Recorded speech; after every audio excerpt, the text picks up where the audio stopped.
దేవాది దేవునికి వేలాది కృతజ్ఞతా స్తోత్రాలు చెల్లిస్తూ మీ అందరికీ నా హృదయపూర్వక వందనాలు తెలియజేస్తూ ఉన్నాను.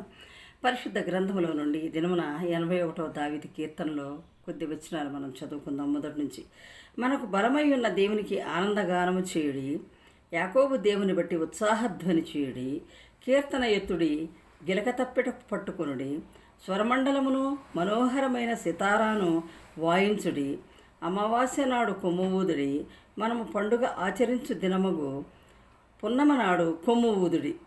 పున్నమ నాడు కొమ్ము ఊదుడి, అది ఇశ్రాయేలీలకు కట్టడ, యాకోబు దేవుడు నిర్ణయించిన చట్టము. దేవునికి స్తోత్రం కలుగునుగాక. గొప్ప వాక్యం ద్వారా దేవుడు మనతో ఈరోజు మాట్లాడుతున్నాడు. మరి బలమై ఉన్నటువంటి దేవునికి మనం ఎప్పుడూ కూడా ఆనందగానం చేయవలసిన వారమై ఉంటూ ఉన్నాం. ఆనందగానం చేయాలి. ఎప్పుడు కూడా సంతోషముగా ఆనందంతో దేవుని స్తుతించడం ఎంతో శ్రేయస్కరము. యాకోబు దేవుని బట్టి ఉత్సాహధ్వని చేయడి అంటే అబ్రహాము, ఇస్సాకు, యాకోబుల దేవా అని మనం ప్రార్థిస్తూ ఉంటాము. కాబట్టి యాకోబు దేవుని బట్టి మనం ఉత్సాహధ్వని చేయాలి. కీర్తన ఎత్తుడి, కీర్తనలు బాగా పాడాలి. కీర్తన ఎత్తుడి, గిలక తప్పెట కొట్టుడి. చూడండి, గిలక తప్పెట అంటే ఒక చిన్నపాటి తప్పెట, అది కొట్టాలి. స్వరమండలమును మనోహరమైన సితారాను వాయించుడి. ఏమేమి వాయించాలట దేవుని సన్నిధిలో? స్వరమండలమును మనోహరమైనటువంటి సితారాను వాయించుడి అంటున్నాడు. దేవునికి స్తోత్రం కలుగును గాక. మనం కూడా ఆలయాల్లో ఎంతో చక్కనటువంటి వాయిద్యాలు వాయిస్తూ ఉంటాం. మరి వాయిద్యాలతో అందమైన అర్థంతో కూడిన పాటలు పాడుతూ ఉన్నప్పుడు మన హృదయం ఎంతగానో ఉల్లసిస్తూ ఉంటుంది. నేను ఎప్పుడు ఒక మాట చెబుతూ ఉంటాను, ప్రియమైన సహోదరి సహోదరులారా, మానవుడు చనిపోయిన తర్వాత దేనికి పనికిరాడు. పురుగులు బట్టి మట్టిలో కలిసిపోవలసిన వాడే. ఈ శరీరాన్ని పురుగులు తినవలసిందే, తప్పకుండా మట్టిలో కలవలసిన వారమే. కానీ మృగం అయితే కూడా చనిపోయి కూడా ఉపయోగపడుతుందండి. ఏ విధంగా ఉపయోగపడుతుందంటారా? ఏ విధంగా ఉపయోగపడుతుంది? మృగం చచ్చిపోయి ఆ మృగము యొక్క చర్మము ద్వారా ఆ చర్మము మనల్ని ఎంతో ఆనందింపజేస్తుంది.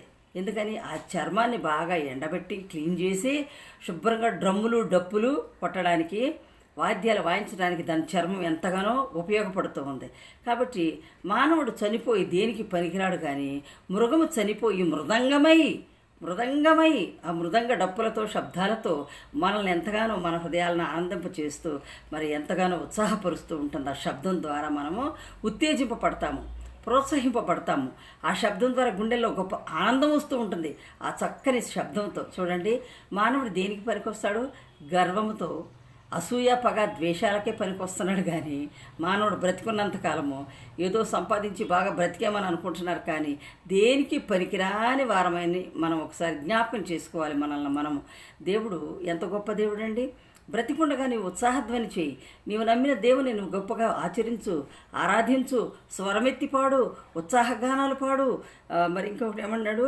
ఆనందగానాలు పాడు, ఉత్సాహముతో పాడు, స్వరమండలముతోనూ. మరి స్వరమండలము మనోహరమైన సితారాలు వాయించు అంటున్నాడు. దేవునికి స్తోత్రం కలుగునుగాక.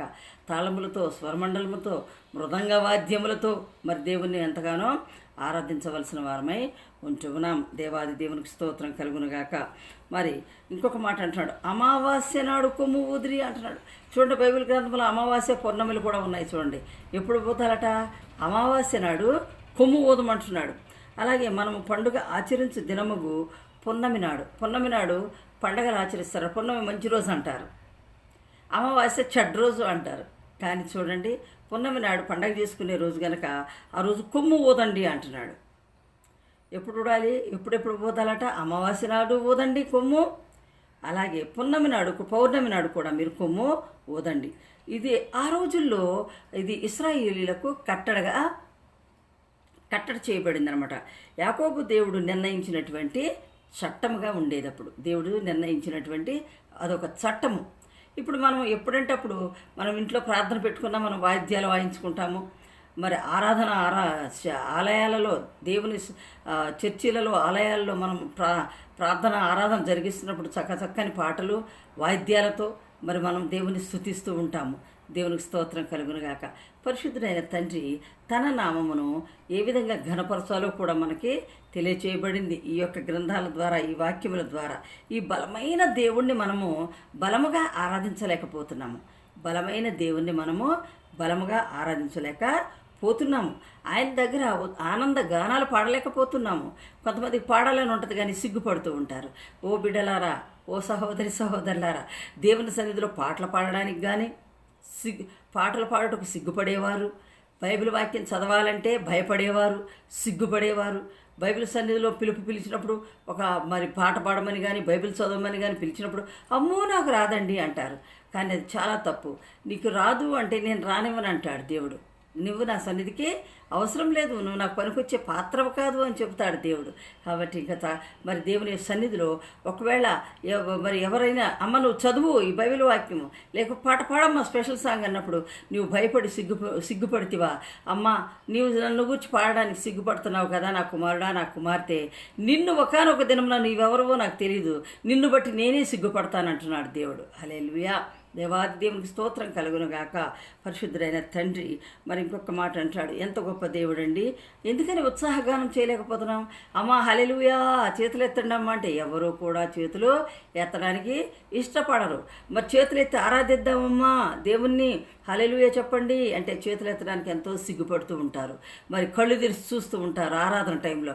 ఆరాధన అంటే ఏంటి? దేవునిలో లీనమైపోయి ఆయన మన కళ్ళ ముందున్నాడని గుర్తెరిగి ఆయన్నే చూస్తున్నట్టుగా మనం ఆరాధన చేయవలసిన వారమై ఉన్నాము. కానీ ఆరాధన అన్నప్పుడు చేతులు ఎత్తండి అమ్మ, అందరూ చేతులు ఎత్తి దేవుని ఆరాధించండి అంటే యేసయ్యా నీవే మా దేవుడువు అనడానికి చేతులు ఎత్తడానికి ఎంతగానో సిగ్గుపడుతూ ఉన్నారు. ఎంతగానో మరి సిగ్గుపడనక్కర్లేదు, ఆయన సన్నిధిలో లజ్జపడనక్కర్లేదు. మరి దేవుని కోసం నిజంగా నువ్వు ఆరాధిస్తున్నట్లయితే దేవుని నిజంగా కళ్ళు మూసుకొని దేవుని ఆరాధనలో చేతులెత్తి ఆరాధించటకు నీవు సిద్ధపడవలసిన వాడవై సిద్ధపడవలసిన దానవై ఉంటూ ఉన్నామని ఒకసారి మరి దేవుడి సమయంలో జ్ఞాపకం చేస్తూ ఉన్నాడు. బలమైన దుర్గమైన మనకు, బలమైన కోట మనకు, బలమైన ఆశ్రయదుర్గము, ఆయన మన కేడుము, ఆయన మన ఆశ్రయదుర్గము. ఇవన్నీ కూడా మనం బైబిల్ వాక్యాలు చదువుకుంటూ వెళ్ళిపోతారే కానీ వాటి గురించి ఒక్కసారి మనము ఆలోచన లేకుండా ఉంటూ ఉన్నారు. మరి ఈ దినమున దేవుని కృపలో నేను నిద్ర లేవటం కానీ 10 గంటలకే మా బాబు మా మేనబావ గారి కొడుకు రెండోవాడు వైజాగ్లో ఉంటారనమాట. ఆ బాబు ఎంత చక్కని పాట పాడి నాకు వాయిస్ రికార్డ్ పెట్టాడంటే ఈరోజు నా హృదయం చాలా ఉల్లసించింది, నా హృదయం చాలా సంతోషపడింది. వాయిస్ రికార్డ్ చేసి నాన్న నువ్వు ఎప్పుడన్నా పాటలు పాడినా నాకు పెట్టు బాబు అన్నప్పుడు నాకు ఎందుకో మరి ఈరోజు ఎందుకు చక్కని పాట పాడాడండి.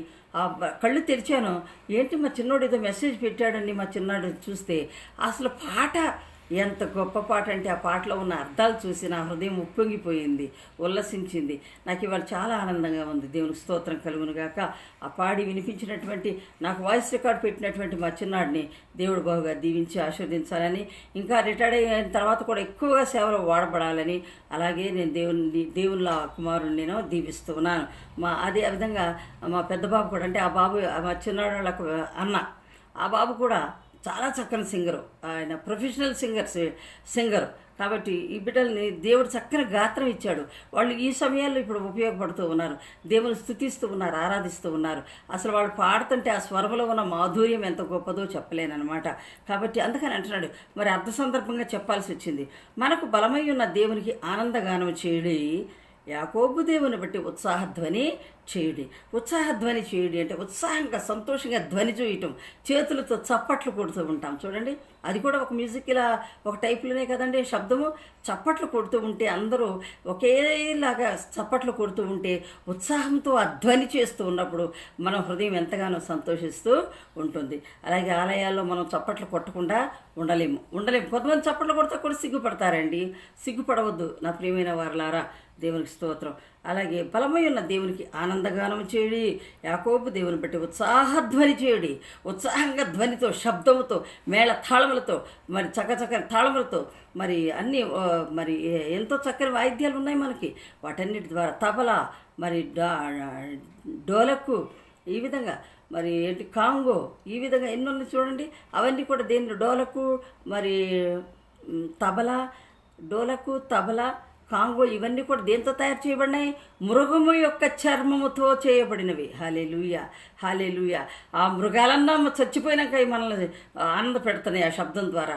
కానీ మనం దేని ద్వారా మనం ఎవరిని సంతోషపరచగలుగుతున్నాము? ఎవరిని సంతోషపెట్టలేకపోతున్నాము. బ్రతికున్నంతకాలం ఈర్ష్య, పగ, ద్వేషము, ఎదుటి వాళ్ళని చూసి ఎంతగానో ఈర్ష్య పడటం, అసూయ పడటం. కానీ దేవునికి స్తోత్రం, కానీ అలాంటివన్నీ తీసివేయమనే దేవుని వాక్యము చెబుతూ ఉన్నది. దేవుడిలో నీవు నిజంగా ఆనందధ్వని చేసినట్లయితే, ఆనంద గానం చేసినట్లయితే, ఉత్సాహంగా ధ్వని చేసి ధ్వనితో నీవు దేవుని ఆరాధించినట్లయితే దేవుడు నీకు ఎన్నో శుభములు కలుగు చేయును గాక. దేవునికి స్తోత్రం. హల్లెలూయా.